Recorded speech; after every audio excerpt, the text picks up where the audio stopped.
श्रीमद् भागवतम स्कंद प्रथम अध्याय 9। भगवान श्री कृष्ण की उपस्थिति में भीष्म देव का देहत्याग। श्लोक संख्या 20। अनुवाद एवं तात्पर्य कृष्ण कृपा मूर्ति श्री श्रीमद् अभय चरणारविंद भक्तिवेदांत स्वामी प्रभुपाद द्वारा। यम मन्यसे मातुलेयं प्रियं मित्रं सुहृत्तमं अकरोः सचिवं दूतं सौहृदातत सारथिम्। यम व्यक्ति मन्यसे सोचते हो, मातुलेयम मेरे भाई को, प्रियम अत्यंत प्रिय, मित्रम मित्र, सुहृत्तमम अत्यधिक हितैषी, अकरोह किया गया, सचिवम मंत्री, दूतम दूत, सौहृदात शुभ कामना से, अतः तत्पश्चात, सारथिम। अनुवाद। हे राजन, तुमने अज्ञानवशी जिस व्यक्ति को अपना ममेरा भाई, अपना अत्यंत प्रिय मित्र, शुभ चिंतक, मंत्री, दूत, उपकारी इत्यादि माना है, वे स्वयं भगवान श्री कृष्ण हैं। ओम अज्ञानतिमिरान्धस्य ज्ञानाञ्जनशलाकया चक्षुरुन्मीलितं येन तस्मै श्रीगुरवे नमः। नाम श्रेष्ठं मनुमपि शचीपुत्रमत्र स्वरूपं रूपं तस्याग्रजं पुरीं मातुरीं गोष्ठवाटिं। राधाकुण्डं गिरिवरमहो राधिका माधवाशां प्राप्तो यस्य प्रतितः कृपया श्रीगुरुं तं नतोऽस्मि।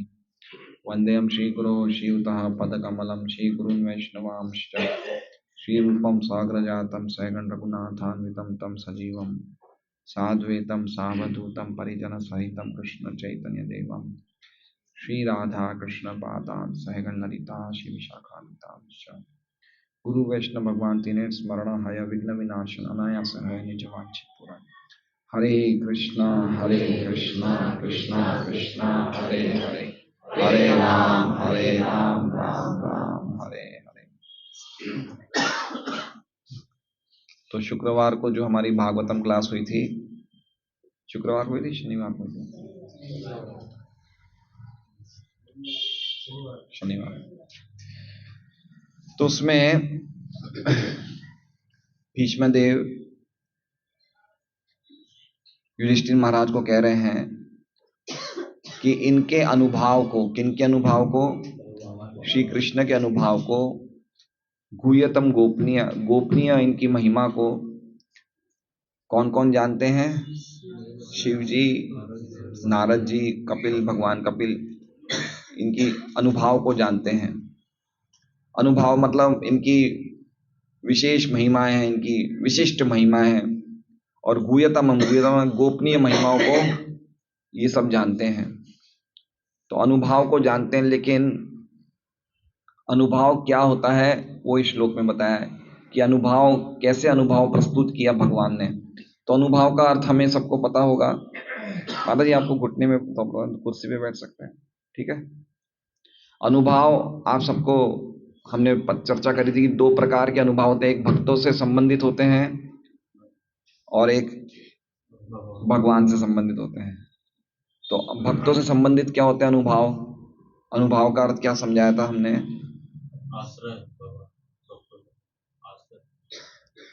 भक्त आश्रय हैं, भगवान विषय हैं। लेकिन अनुभाव का अर्थ क्या हमने समझा था पिछली क्लास में?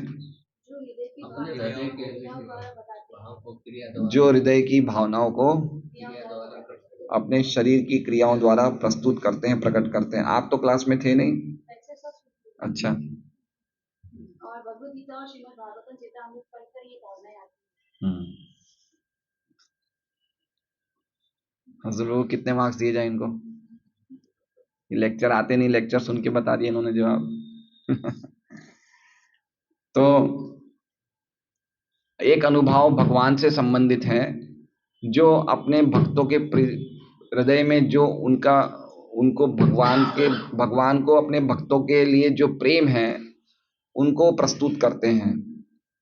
जैसे हमने देखा था कि अर्जुन के सारथी बन के प्रस्तुत किया, माँ यशोदा के द्वारा बांधे जाने पे प्रस्तुत किया, युधिष्ठिर के दूत बन के प्रस्तुत किया।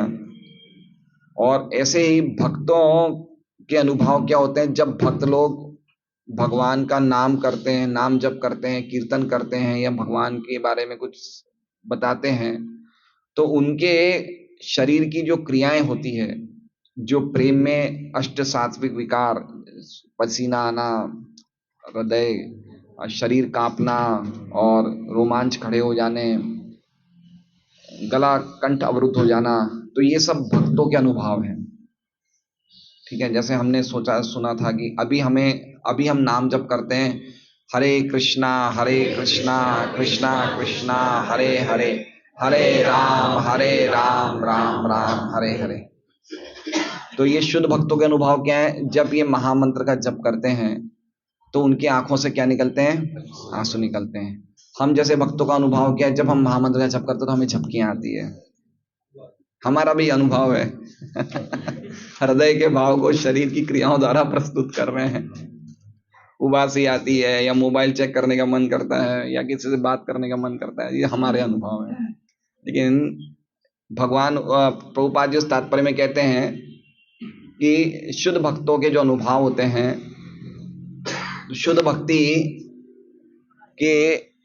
भक्ति करने से ये हमारे में ये विकार हमारे शरीर में आएंगे। और शुद्ध भक्ति का अर्थ क्या है,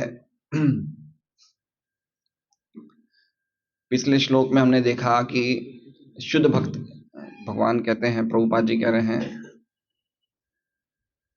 कि श्री भगवान के सारे शुद्ध भक्त भाव हैं, अर्थात ऐसे व्यक्ति हैं जो विभिन्न दिव्य प्रेममय सेवा द्वारा भगवान की महिमा को जानते हैं। तो शुद्ध भक्ति हमें करने से हमारे हृदय में इस प्रकार के भाव आएंगे, और भाव जब हमारे हृदय में ऐसे आएंगे तो हमारी शारीरिक क्रियाओं में, चेष्टाओं में हमारे इस प्रकार के प्रकट होंगे भाव, अनुभव। तो शुद्ध भक्ति का डेफिनेशन क्या है?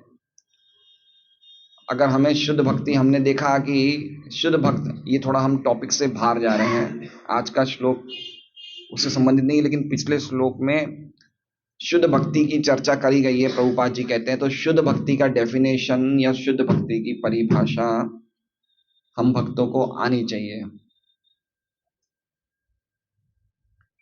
तो श्रील रूप गोस्वामी भक्ति रसामृत सिंधु में शुद्ध भक्ति क्या है, कौन सा श्लोक कोई जानते हैं? अन्याभिलाषिता शून्यम ज्ञान कर्मादिनावृतम आनुकूल्येन कृष्णानु शीलनम भक्तिरुत्तमा। अन्य अभिलाषिता शून्यम ज्ञान कर्मादिनावृतम। जब एक भक्त की सभी प्रकार की भक्ति को, भगवान को प्रसन्न करने के अलावा और सभी प्रकार की अभिलाषाएं शून्य हो जाए, खाली एक ही अभिलाषा रह जाए कि श्री कृष्ण, मेरी जो भी क्रियाएं हैं उनके द्वारा मैं श्री कृष्ण को प्रसन्न कर रहा हूं, और ना ही वो ज्ञान के द्वारा प्रभावित है, ना ही कर्म के द्वारा प्रभावित है। मतलब ज्ञान के फल और कर्म के फल, या फिर मन के आधार पे जो इंद्रिय तृप्ति करता है, या शरीर के द्वारा जो इंद्रिय तृप्ति करता है, वो उसकी जीरो हो जाती है। वो संपूर्ण रूप से हर एक क्रियाओं को भगवान की प्रसन्नता के लिए करता है, तो वो शुद्ध भक्त माना जाता है, यद्यपि वो प्रारंभिक अवस्था में ही क्यों ना हो। ठीक है, हमारी जैसी अवस्थाओं में ही क्यों ना हो, लेकिन अगर उसकी भावना ये है तो शुद्ध भक्त है वो। हो सकता है उसके शरीर में अभी तक ये प्रकार के विकार नहीं आ रहे हैं, लेकिन फिर भी अगर वो, उसकी शुरुआत से ये भावना है कि वो, उसका एक एक कार्य, उसकी एक एक चेष्टाएं श्री कृष्ण को प्रसन्न करने के लिए है, गुरु के मार्गदर्शन में उस ढंग से चल रहा है, तो शुद्ध भक्त है। जैसे हम एग्जाम्पल दे सकते हैं कि अगर हम अभी कैरी का पेड़ देखेंगे तो अभी कुछ कच्चे आम लगे रहते हैं, लेकिन कुछ ही समय पे अगर उनको बराबर पोषण किया जा रहा है तो टाइम आने पे वो ही आम पक्के हो जाएंगे। तो उसी प्रकार से अगर हमारा शुरू से ही शुद्ध भक्ति की तरफ हमारा अनुशीलन है, तो धीरे धीरे धीरे समय चलते चलते चलते हम ही वही पक्के भक्त बन जाएंगे, और कुछ करना नहीं है हमें। लेकिन अगर हमारी शुरू से ही भावनाएं भक्ति, शुद्ध भक्ति के विपरीत है, हम क्रियाएं भक्ति की कर रहे हैं लेकिन भावनाएं अच्छी नहीं है, तो फिर क्या होगा? रूप गोस्वामी को जो शिक्षाएं देते हैं श्री चैतन्य महाप्रभु की, जब हम भक्ति करते हैं, जब भक्ति लता बीज में गुरु हमें भक्ति लता बीज देते हैं और भक्ति लता बीज को अंकुरित करने के लिए हम श्रवण कीर्तन आदि क्रियाएं करते हैं, जिससे कि भक्ति लता बीज हमारा जो है, भक्ति लता हमारी और ज्यादा खिले और बढ़े, और भक्ति लता जो हृदय में अंकुरित हुई है वो धीरे धीरे धीरे भगवान के चरणों तक जाए। लेकिन वो जब लता हम उसको लता को हम पानी डालते हैं और अगर हमारी भावनाएं या अगर हमारी भक्ति शुद्ध नहीं है तो भक्ति लता के साथ साथ हम और अलग अलग तरह की झाड़ियां भी उगा रहे हैं और सब अलग अलग लताएं भी उगा रहे हैं। जैसे हम समझ सकते हैं जब हम कोई पेड़ उगाते हैं या कोई फल पौधे वौधे उगाते हैं तो उसके साथ कुछ जंगली घास भी निकल जाती है, तो हमें ध्यान रखना पड़ता है कि जंगली घास के कारण ये पेड़ पौधों की रुकावट नहीं हो जाए। तो उसी प्रकार से जब हम भक्ति शुरू करते हैं और अगर हमारी भावनाएं सही नहीं होती है तो भक्ति लता के साथ साथ और सब लताएं भी उग जाती हैं, जिसे इंग्लिश में वीड्स बोलते हैं, और वो उस पे हम ध्यान नहीं देते हैं। अगर हम उस पे ध्यान नहीं दे रहे हैं उनको निकालने का, तो क्या होगा? जो श्रवण और कीर्तन का पानी है, जो जल है, वो भक्ति लता पे नहीं जाके किन पे जाएगा? वो जंगली घास पे चला जाएगा और जंगली घास और ज्यादा उग जाएगी और भक्ति लता वैसी की वैसी रहेगी और जंगली घास उग जाएगी। तो जंगली घास क्या क्या नाम से बताया गया है? कूटी नाटी, जीव हिंसन, लाभ, पूजा, प्रतिष्ठा। तो हमारे स्वभाव में क्या आएगा? भक्त होने के बाद भी कूटी नाटी मतलब डुप्लीसिटी, जीव हिंसन यानी कि वायलेंस, हिंसा। तो भक्ति सिद्धांत सरस्वती ठाकुर हिंसा का एक अर्थ बताते हैं। क्या अर्थ बताते हैं लायक सिंह जी? भक्ति सिद्धांत सरस्वती ठाकुर हिंसा का क्या अर्थ बताते हैं?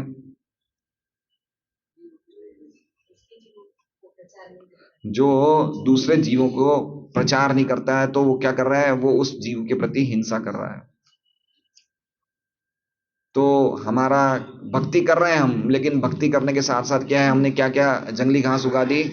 कूटी नाटी मतलब डुप्लीसिटी मतलब डिप्लोमेसी, मतलब हम लोगों के मन में डुप्लीसिटी को क्या है कि जैसे मान लीजिए कि मुझे गंभीर प्रभु से मेरी अलग प्रकार की भावनाएं हैं, लेकिन मैं बात करके इनको अलग प्रकार का अपने आप को पेश कर रहा हूं। दो प्रकार के स्वभाव बता रहा हूं मैं, आगे से इनको अच्छा बोलता हूं लेकिन पीछे से मेरे इनके प्रति अलग मेरा उद्देश्य है। तो इसे क्या बोलते हैं? डिप्लोमेसी। और भक्तों की सबसे शुरुआत का लक्षण क्या होना चाहिए? सरलता। उनका स्वभाव क्या होना चाहिए? सीधा, सरल, साफ। तो डिप्लोमेसी जो है ये क्या है? जंगली घास है जो भक्ति करते करते उग जाती है। जीव हिंसन यानी कि हमारे मन में हमें ऐसा लगता है कि हमें प्रचार करने की आवश्यकता नहीं है, हम तो खुद ही अच्छे भक्त बन जाए, तो ये क्या? जीव हिंसन है। और लाभ, पूजा, प्रतिष्ठा। लाभ मतलब हमें भौतिक लाभ अच्छे लगने लगते हैं कि हमें अगर हम अच्छे भक्त बन रहे हैं तो लोग हमें कुछ ना कुछ भौतिक फल दे रहे हैं और इसलिए कुछ लोग गुरु भी बन जाते हैं। और पूजा मतलब उनका बड़ा सम्मान होता है और प्रतिष्ठा उनका बड़ा नाम होता है। तो ये सब रोड़े हैं, ये सब जंगली घास है जो हमें शुरू से ही निकाल देनी चाहिए। जब हम भक्ति में प्रवेश करें तभी से ही निकाल देनी चाहिए। हमें ये नहीं सोचना चाहिए कि अभी उनको भी उगने दो, बाद में निकालेंगे, बाद में बहुत मजबूत हो जाएगी जड़ें, निकलना मुश्किल हो जाएगा। इसलिए शुद्ध भक्ति का अर्थ ये नहीं कि अगर हम सोचें कि हमारे अभी तक ये भाव नहीं आए हैं जिससे कि कांपना, आंखों में से आंसू निकलना, लेकिन अगर हमारे हृदय में वैराग्य है, भगवान की भक्ति करने के लिए हम बड़े सेवा में हम बड़े आगे रहते हैं, प्रचार में आगे रहते हैं, उत्साह, निश्चय और धैर्य हमारे में है और अच्छी तरह भक्ति के नियमों का पालन कर रहे हैं, यद्यपि ये भाव नहीं भी आए तो हम शुद्ध माने जाएंगे।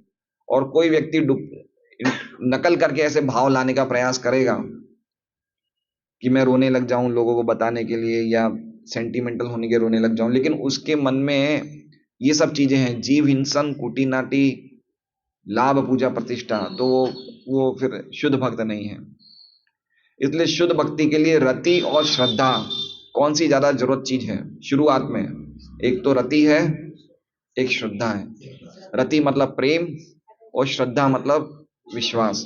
तो शुद्ध भक्ति में बढ़ने के लिए हम जैसे भक्त को सबसे ज्यादा किस चीज की जरूरत है? श्रद्धा की। रति अपने आप बाद में आएगी, लेकिन श्रद्धा पहले मजबूत होनी चाहिए। हम पहले रति लाने का प्रयास करेंगे तो ना तो रति आएगी ना श्रद्धा आएगी।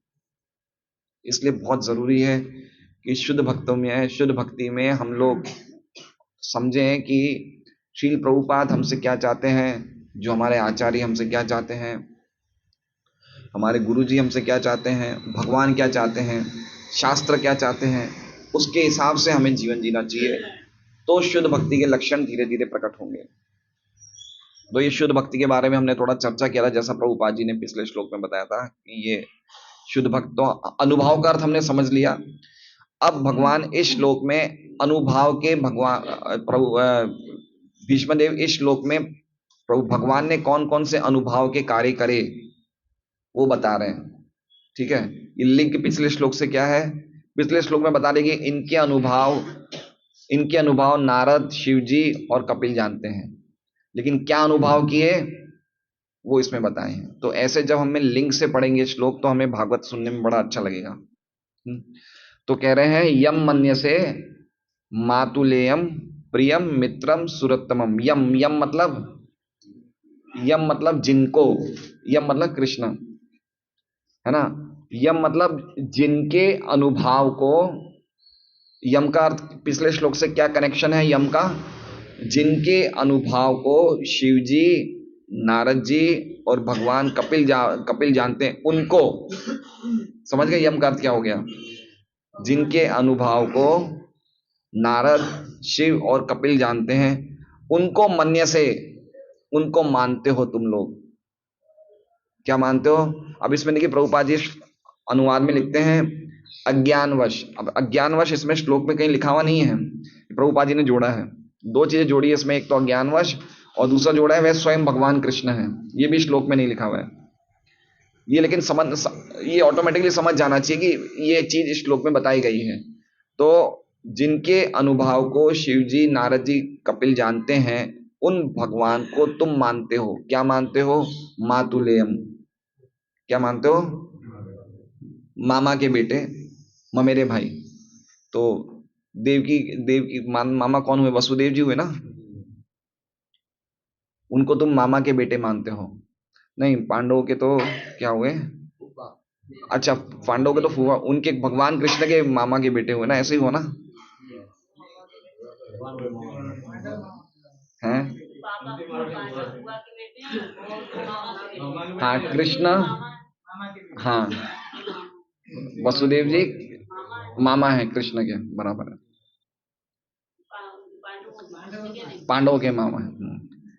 तो यम मन्य से मातुलेयम प्रियम मित्रम, उनको तुम प्रिय मानते हो, मित्र मानते हो, सुरतमम मानते हो, शुभचिंतक मानते हो। और इसके कारण अकरो मतलब आप लोगों ने बना दिया। क्या बना दिया? सचिवम मतलब मंत्री बना दिया, दूत मतलब दूत तो समझते ना, मैसेंजर, दूत बना दिया। और विश्वास के सौरद मतलब और बड़ी शुभकामना और विश्वास के कारण आपने क्या बना दिया? उनको सारथी बना दिया। जबकि वो है कौन? वो स्वयं भगवान कृष्ण है। ठीक है, तो ये भगवान के इसमें चीजें बता रहे कि भगवान के अनुभव कैसे प्रस्तुत किए भगवान ने, मंत्री बन के, दूत बन के, सारथी बन के। तो हर चीज भगवान ने बहुत अच्छी तरह रोल प्ले किया। बलराम जी को भी दूत बनाया गया था। बलराम जी को भी दूत बनाया था, पता है कब बनाया था? बलराम जी दूत की भूमिका अदा करने गए थे जब दुर्योधन की बेटी लक्ष्मणा का स्वयंवर हो रहा था, और भगवान के बेटे सांब ने स्वयं लक्ष्मणा को किडनैप कर लिया। क्षत्रियों में बात आम होती है, किडनैप कर लिया और हाथ पकड़ के अपने रथ पे बैठा लिया। और फिर जितने भी कुरुवंशी थे सब शाम से अकेले लड़ने जाते हैं। शाम बड़े वीर थे, लेकिन 6-7 जब साथ में लड़ते हैं तो शाम पकड़े जाते हैं। तो फिर वहां पे यदुवंशी द्वारका में बड़े नाराज हो गए।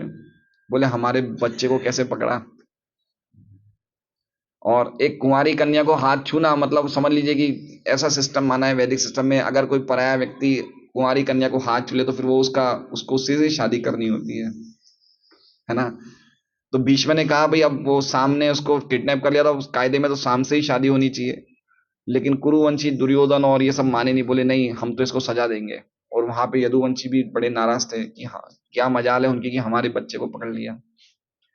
तो बलराम जी के हृदय में दुर्योधन के लिए थोड़ी सी वो थी सॉफ्ट कॉर्नर।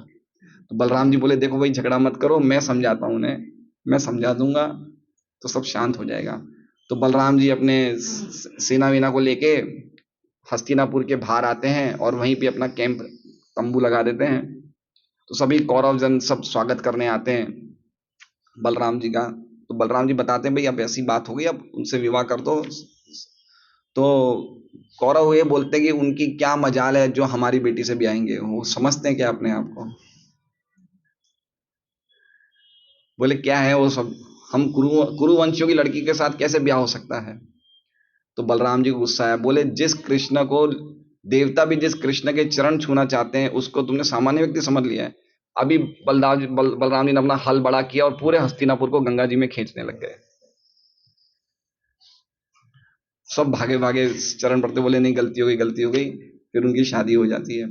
तो बलराम जी के दूत की भूमिका में थोड़े से गुस्से हो गए थे, इसलिए कृष्ण ने दूत की भूमिका निभाई थी। कहाँ पे दूत बने थे वो, शांति दूत बन के गए थे। तो इसलिए बता रहे हैं कि जिनको आपने अपना ममेरा भाई समझा है, अपना बड़ा प्रिय मित्र समझा है, सुरतम समझा है, और उसके कारण आपने उनको मंत्री बना दिया है, दूत बना दिया है या फिर सारथी बना दिया है, वो और कोई नहीं, वो स्वयं भगवान कृष्ण ही है, जिनके अनुभव को शिव जी, नारद जी और कपिल जैसे महाजन जानते हो, स्वयं भगवान कृष्ण है। ठीक है।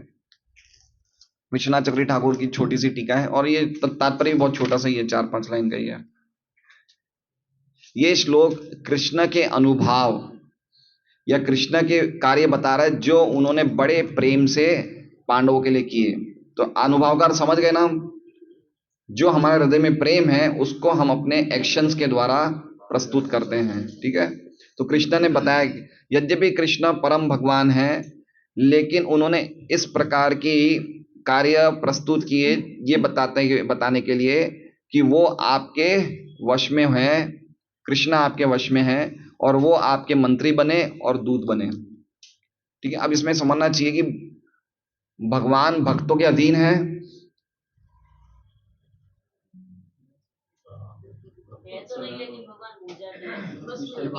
अच्छा, इसको अगर स्टेटमेंट को ऐसे समझाए कि भगवान भक्तों के अधीन है या भगवान भक्तों के प्रेम के अधीन है, प्रेम के अधीन है। भगवान किसी के अधीन नहीं है, समझ जाइए। भगवान किसको कोई अधीन नहीं कर सकता, लेकिन भक्तों के भी अधीन नहीं है, लेकिन जो भक्तों का प्रेम है ना उसके अधीन है।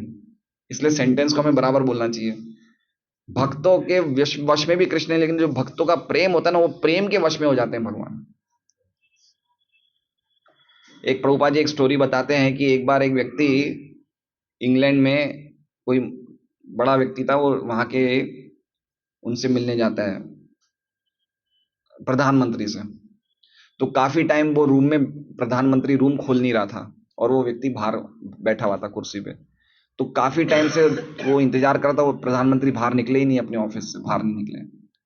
तो फिर उस व्यक्ति ने देखा कि चक्कर के इतना लेट क्यों हो गया है, तो उसने वो दरवाजे का की होल होता है ना, तो उसमें से देखा, तो उसमें से देखा कि वो प्रधानमंत्री अपने अपने पोते को ऊपर पीठ पे खिला रहे थे, टिक टिक घोड़ा टिक टिक घोड़ा।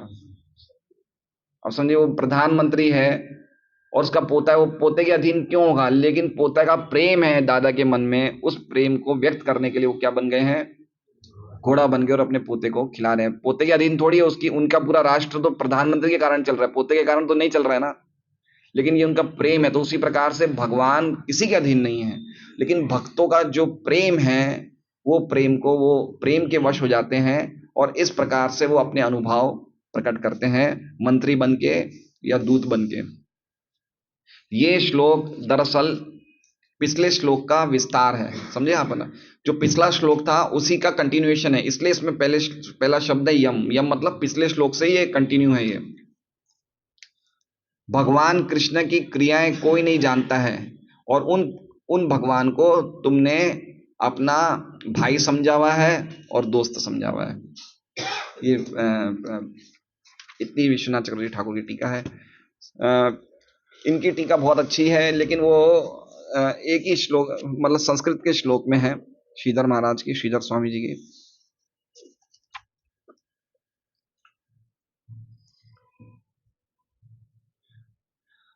इनका मैं श्लोक के संस्कृत में ही पढ़ लेता हूं। तम अज्ञानाद एवं मन्यसे, तम अज्ञानाद एवं मन्यसे। श्रीधर स्वामी भी यही लिख रहे हैं, आप अज्ञान के द्वारा मानते हैं।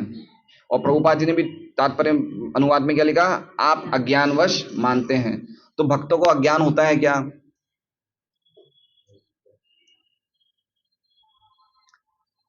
जिस लेवल के पांडव भक्त हैं, ऐसे भक्तों को अज्ञान होता है क्या? तो फिर दोनों बड़े बड़े टीकाकारों ने, प्रभुपाद जी ने, श्रीधर स्वामी ने अज्ञानवश क्यों लिखा है? आपने अनुवाद में पढ़ा, लिखा है अनुवाद में अज्ञानवश लिखा है, नहीं लिखा है? तो अज्ञानवश क्यों लिखा है, जबकि श्लोक में अज्ञानवश नहीं लिखा हुआ है? श्लोक में अज्ञानवश कहीं नहीं लिखा हुआ, लिखा हुआ है श्लोक में। लेकिन प्रभुपाद जी ने और श्रीधर स्वामी ने, दोनों जने ने ये बात को स्पष्ट किया कि आप अज्ञानाद, त्वम अज्ञानाद एवं मन्यसे, अज्ञान के कारण मानते हो। कौन जवाब देगा? है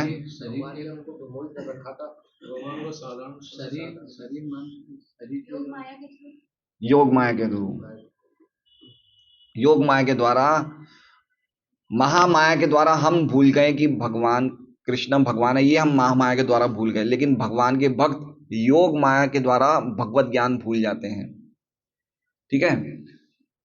योग माया के द्वारा भगवान की भगवत्ता को भक्त भूल जाते हैं, महामाया के द्वारा नहीं। हम सब किसके द्वारा भुलाए हुए हैं? महामाया के द्वारा। हम भगवान की भगवत्ता को नहीं जानते हैं, हम उन्हें एक सामान्य व्यक्ति समझते हैं।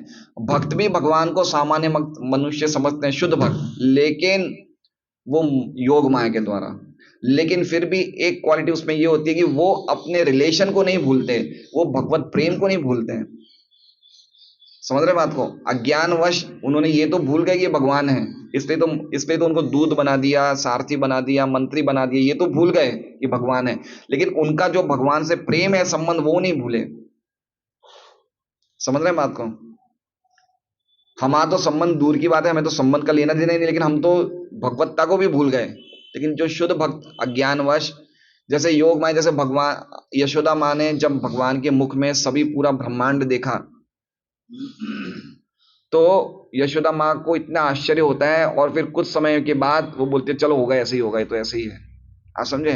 तो योग माया के द्वारा यशोदा माँ ये तो याद नहीं था कि कृष्ण स्वयं भगवान है, लेकिन उनको उनके बेटे के संबंध को भुला नहीं पाई, इसलिए उन्होंने बोला ये तो ऐसे कुछ बताया होगा। तो ये अज्ञानवश का अर्थ ये है। त्वम अज्ञानाद एवं मन्यसे मातुलेयम देवक्या सूतम। मातुलेयम मतलब मामा, मेरे भाई जो देवकी के सूत हैं। प्रियम प्रीति विषयम, और प्रियम का अर्थ क्या बताया? जो प्रेम के विषय है। प्रियम का अर्थ क्या बताया? इसमें लिखा है प्रियम, प्रियम मतलब प्रीति विषयम, जो हमारे प्रेम के विषय हैं। तो कृष्ण कौन है? हमारे प्रेम के विषय हैं। और फिर आगे कह रहे हैं मित्रम। मित्रम का अर्थ क्या बता रहे हैं? प्रीति कर्तारम, जो हमारे लिए हमेशा प्रीति के रूप कार्य करते हैं। तो भगवान के अलग अलग नाम बता रहे हैं। भगवान क्या है? प्रियम मतलब हमारे प्रेम के विषय हैं। मित्रम है मतलब प्रीति कर्तारम है, हमारी हमेशा प्रीति करते हैं। सुरतमम उपकारा अनपेक्षोपकारकम। अब देखिए क्या लिखा है, सुरतमम का अर्थ क्या बताया? उपकारा अनपेक्षोपकारकम, मतलब ये भगवान का गुण है कि बिना किसी उपकार की अपेक्षा के बिना भी हम पे उपकार करते हैं। ये भगवान के गुण हैं। देखिए भागवतम के वंडरफुल चीजें क्या है कि जब हमें पता चलेगा भगवान के गुण क्या है, तो हमारी महामंत्र के जप में और ज्यादा निखार आएगा। हम ये श्लोकों का जो हम पढ़ रहे हैं, इनका मनन जब हम कल जप के शुरुआत में करेंगे तो हमारी जप में और ज्यादा क्वालिटी बढ़ेगी। कि हम उनका नाम ले रहे हैं जो कितना प्रिय हैं, कितने हमारे बड़े मित्र हैं। और ये देखिए श्लोक, देखिए सूरततमम का अर्थ क्या बता रहे हैं। श्रीधर स्वामी भागवतम के ओरिजिनल टीकाकार हैं, इनसे बढ़कर कोई भी आचार्य अपनी टीका को ओवरटेक नहीं कर सकता है। और ये क्या कह रहे हैं, सूरततमम उपकाराना अनपेक्ष उपकार का, बिना किसी उपकार की अपेक्षा के बिना ही हम पे उपकार करते हैं। समझ रहे इसका अर्थ क्या हो गया नरपत जी? बिना किसी उपकार की अपेक्षा के बिना ही हम पे उपकार करते हैं, इसका अर्थ क्या हो गया? मतलब इसका अर्थ है कि वो हमसे कुछ नहीं चाहते, वो हमारा कल्याण करते ही आते हैं, करते हमारे लिए उपकार ही कर रहे हैं, लेकिन हमसे कुछ नहीं चाहते हैं। अब ये क्वालिटी हम में है क्या? नहीं। हम किसी का उपकार 5 बार कर लेंगे, 10 बार कर लेंगे, लेकिन सामने से अगर कोई रेसिप्रोकेट नहीं करेगा तो हम कब तक उपकार करेंगे? नहीं करेंगे ना। लेकिन भगवान का ये स्वभाव है कि भगवान ये नहीं देखते कि हम उनके लिए कब उपकार करें, लेकिन भगवान करते रहते हैं। एक एक इसका उदाहरण कैसे दे सकते हैं? ये क्वालिटी का, भगवान की ये क्वालिटी का उदाहरण है, एक उदाहरण कैसे दे सकते हैं हम?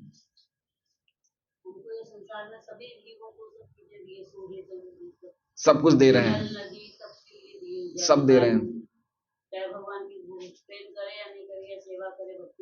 हाँ, हमें दे रहे हैं, ये सब चीज दे रहे हैं। एक एग्जाम्पल ये, ठीक है, एक एग्जाम्पल। दूसरा, हमें सब प्रकार की भौतिक सुविधाएं दे रहे हैं। और कोई उदाहरण दे सकते हैं सूरततमम का? बिना उपकार की अपेक्षा के बिना हम पे उपकार करते हैं। भगवान को कोई माने नहीं माने, लेकिन सबके प्रति संभाव रखते हैं, ये बता रहे हैं। और कोई एग्जाम्पल? ये भी सही है, दोनों उदाहरण सही है।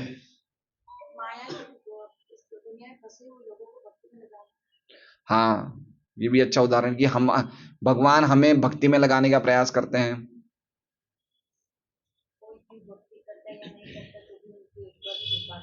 कृपा करते हैं। और क्या उदाहरण है? मेरे मेरे मेरे दिमाग में क्या उदाहरण है कि हम इतनी योनियों में घूम रहे, लेकिन भगवान हमें कभी नहीं छोड़ते। परमात्मा रूप में हमें हर जगह साथ देते हैं, और हर जगह हमें खाली यही प्रयास करते हैं कि कब ये मेरी तरफ आए वापस, कब ये मेरी तरफ आए। इंसान चाहे भक्त हो या भक्त हो, उसकी कोई इच्छा अधूरी नहीं रहती। उसके कर्मों के अनुसार होगा। जैसे कोई राजा बनना चाहे, अच्छे कर्म करेगा तो मनुष्य का राजा बनेगा, और बुरे कर्म करेगा तो का या उनका राजा बनेगा। सबकी इच्छाएं पूरी करते हैं भगवान। तो कितना भगवान की क्वालिटी देखिए, सूरततमम, है ना। देखिए, हम जब तक भगवान की क्वालिटीज नहीं समझेंगे ना, हमारी भक्ति में निखार नहीं आएगा। हम जिससे प्रेम करते हैं उसमें क्या गुण है हमें पता होना चाहिए, है ना। तो ये बता रहे हैं सूरतम, सौरदात विश्वासात। सौरदात का अर्थ क्या बताया है? विश्वास। सौरदात का अर्थ क्या बता रहे हैं श्रीधर स्वामी? विश्वास के कारण। और विश्वास के कारण क्या किया? अकरो। अकरो मतलब बना दिया। क्या बना दिया? आपने सचिव बना दिया और मंत्री बना दिया। सचिव का अर्थ क्या है? सचिव का अर्थ ही मंत्री है।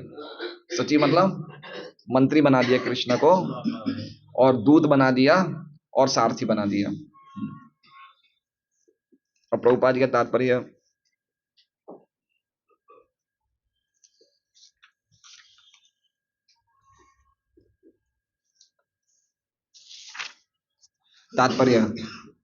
श्री कृष्ण यद्यपि पांडवों के ममेरे भाई,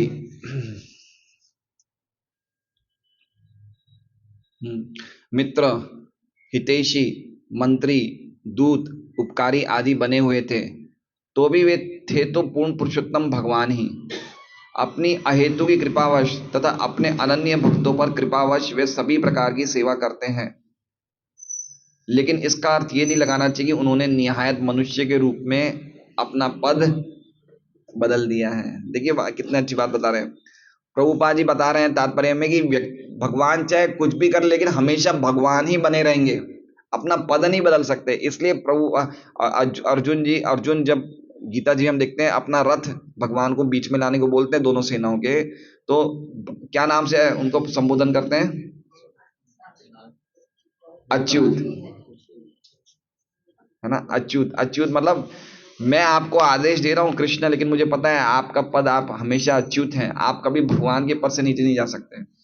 तो इसलिए बताया है कि भगवान अपने भक्तों पर कृपावश सभी प्रकार से सेवा करते हैं, लेकिन इसका ये अर्थ नहीं लगाना चाहिए कि उन्होंने निहायत मनुष्य के रूप में अपना पद बदल दिया है। उन्हें साधारण व्यक्ति मानना सबसे बड़ा ज्ञान है। सबसे बड़ा ज्ञान क्या है?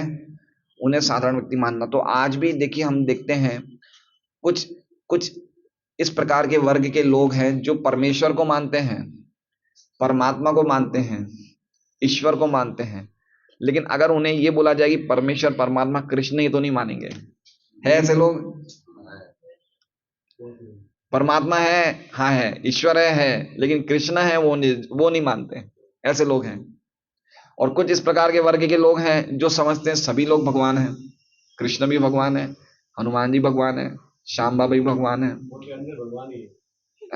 सभी अलग अलग भगवान के रूप हैं, है ना। तो ऐसे लोग भी हैं, लेकिन ये नहीं जानते कृष्ण ही की शक्तियों के कारण सब लोगों को कुछ ना कुछ शक्तियां मिली हुई है। कृष्ण स्वयं भगवान है, ये कितने लोग जानते हैं?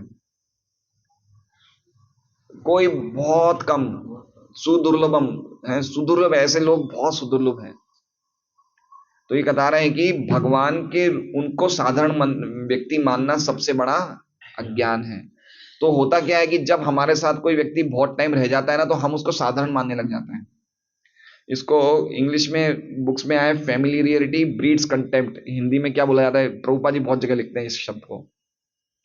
जैसे मान लीजिए कि अभी यहाँ पे, यहाँ गोपाल रोग यहाँ पे सेंटर पे काफी टाइम से गुरु महाराज रह रहे हैं, ठीक है, ऊपर रूम उनका बनाया हुआ है, सन्यासियों के लिए ब्रह्मचर्य रह रहे हैं। तो धीरे धीरे क्या लगने लगेगा, ये तो भाई हमारे जैसे ही खाते हैं, हमारे जैसे पेशाब करने जाते हैं। तो फिर क्या है कि हमारी सेवा में थोड़ा ढीलापन आ जाता है, भाई आज चलो 5-10 मिनट थोड़ा भोजन लेट पहुंचा दिया, थोड़ा सा आदर की कमी आ जाती है। क्यों? क्योंकि हमारे में ये टेंडेंसी है। टेंडेंसी को क्या बोलेंगे? वृत्ति। हमारे में टेंडेंसी है कि हम भगवान को या गुरु को साधारण मनुष्य समझने की हमारे में टेंडेंसी है। इसलिए प्रभुपाद जी कह रहे हैं कि भगवान को सामान्य मनुष्य मानना, सामान्य व्यक्ति मानना सबसे बड़ा ज्ञान है। तो ये बात समझनी चाहिए, क्योंकि हम लोग देहात्म बुद्धि में हम अपने आप को शरीर मानते हैं, तो भगवान को भी एक साधारण मानव जैसा हम समझते हैं। तो भगवान साधारण मनुष्य नहीं है। यदि भी भगवान ऐसी क्रियाएं करते हैं, इस प्रकार की लीलाएं करते हैं, लेकिन हमें समझना चाहिए कि भगवान हमेशा अपने पद पर स्थित हैं, उनसे उनको कोई नहीं हटा सकता। इसलिए ये श्लोक भीष्मदेव युधिष्ठिर को कह रहे हैं कि तुमने जिनको, जिनको तुम मेरा भाई समझते हो, जिनको तुम प्रिय समझते हो, जिनको तुम मित्र समझते हो, जिनको तुम अपना शुभ चिंतक समझते हो, उसी विश्वास के कारण जिनको तुमने अपना सचिव बना दिया है, दूत बना दिया है, सारथी बना दिया, वो अन्य कोई नहीं हो, स्वयं भगवान कृष्ण ही। श्रीमद् भागवतम की जय। वांछा कल्पतरुभ्यश्च कृपा सिंधुभ्येव च पतितानां पावनेभ्यो वैष्णवेभ्यो नमो नमः।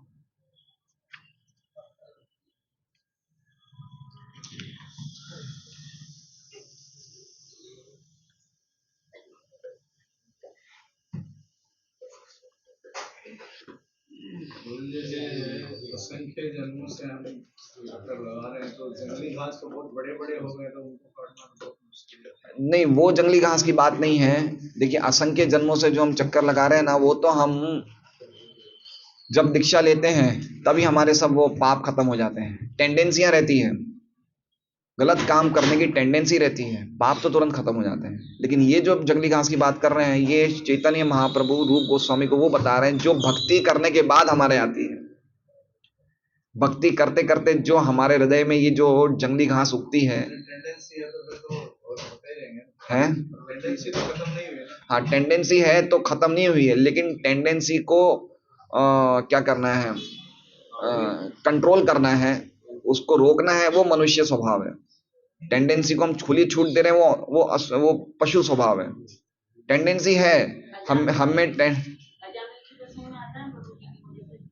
जड़ें रह जाती, आग लगने के बाद ऊपर के पेड़ तो जल जाते हैं, लेकिन जड़ों में अभी जो अभी वृद्धि है ना, हाँ, हरि नाम से खत्म हो, वो हरिप्राम से।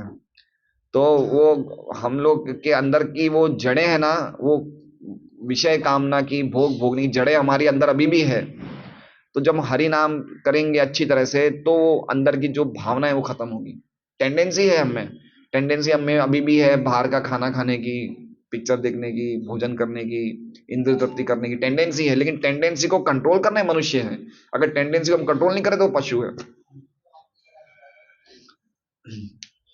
नहीं, अजामिल के साथ इसको कैसे कंपैरिजन कर सकते हैं? उन्होंने तो अनजाने में नाम लिया था, तो हम लोग 16 माला करें उसमें भी एक नाम शुद्ध नहीं हो रहा है। एक नाम तो शुद्ध हो रहा है हमारा।